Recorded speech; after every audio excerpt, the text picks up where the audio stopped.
J'ai pas compris pourquoi il parle de ça en fait. Je comprends pas. J'ai envie de savoir, est-ce qu'il y a quelqu'un qui peut me répondre? On est libre ou on n'est pas libre?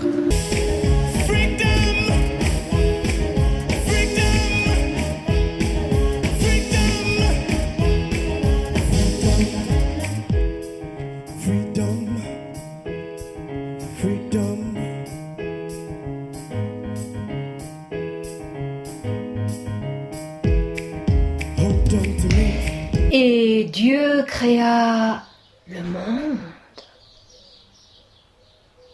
Et le monde devint immonde. Et comme il est censé tout prévoir, pourquoi ne l'a-t-il pas prévu?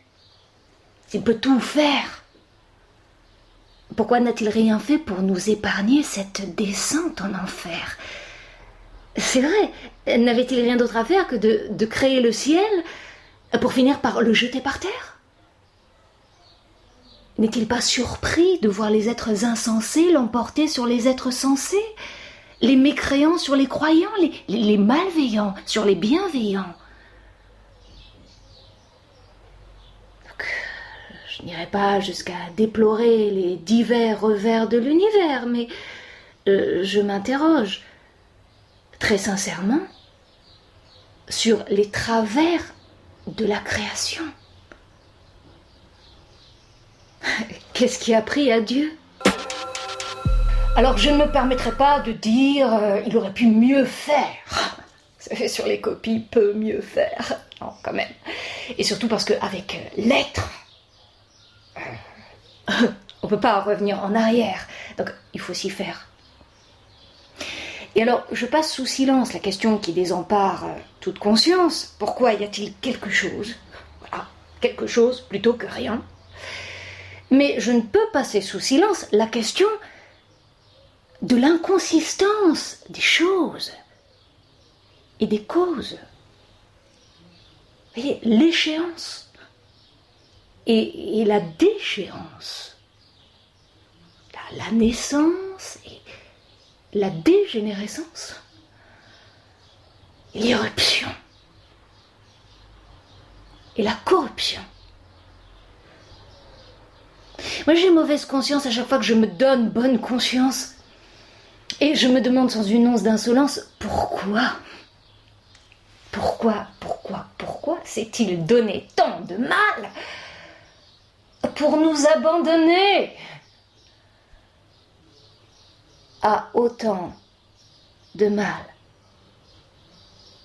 Pourquoi? Ah, qu'est-ce que je ne donnerais pas pour pénétrer son royaume impénétrable et lui dérober son secret.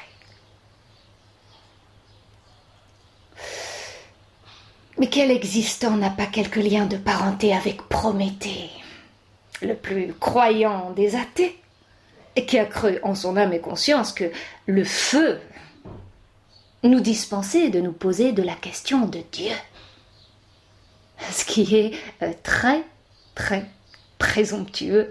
Et ce ne fut qu'une partie remise, puisque au moindre incident de parcours, on la réactualise. Pourquoi Dieu a créé un monde qui n'a apparemment rien de nécessaire? Pourquoi Dieu a créé un monde qui apparemment n'a rien de nécessaire? Rien de nécessaire. Oui. En fait, la réponse, je crois, la réponse est contenue dans la question. C'est parce que le monde n'est pas nécessaire que Dieu a jugé nécessaire de lui donner esprit et matière. Et Dieu créa le possible pour faire de l'ombre au réel. Et le réel pour faire de l'ombre au nécessaire. Et le nécessaire pour que l'ombre ne chasse pas la lumière. Celle d'une liberté qui libère. Oui, en fait c'est un peu compliqué pour ceux qui n'ont pas l'habitude de se prendre la tête, mais en réalité c'est très bête. La seule créature digne du Créateur, c'est la liberté. Dieu a créé la liberté. Et croyez-le ou croyez-moi, ça c'est le plus haut niveau d'existence et d'exigence. Vous entendez? Libre. Il nous a créés libres. Libres de le reconnaître, libres de le méconnaître, libres d'accomplir le meilleur comme libres d'accomplir le pire. Libre. Et à bien y réfléchir, tout artiste authentique ne fait rien d'autre qu'imiter son divin créateur.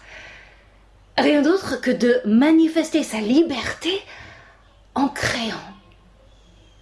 Il crée librement.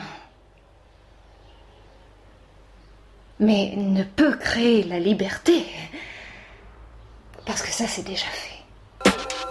Oh mon Dieu, depuis que je le sais, je suis libre pour vivre, libre, plus que jamais, et ivre de voir sortir du chaos une étoile dansante.